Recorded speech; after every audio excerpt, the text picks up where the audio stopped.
هاجم المخرج عادل عوض الفنانة حنان ترك بسبب قرارها اعتزال التمثيل، وحملها المسؤولية في ضياع المجهود الذي بذل في تحويلها إلى نجمة وأيقونة على غرار الفنانة سعاد حسني وفاتن حمامة.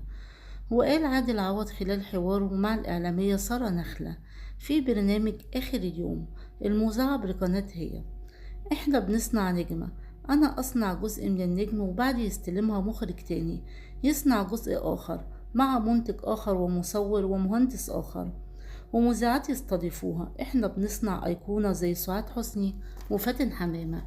لما كنا نشتغل علشان نصنع نجم ويجي النجم في لحظة يقول لا انا هعتزل، تعرفي كام واحد وكام عامل وفني ومهندس ديكور مش هياكل عيش عشان انتي قررتي فجأة انك ما تشتغليش؟ خربتي كام بيت. وردا على سؤال الإعلامي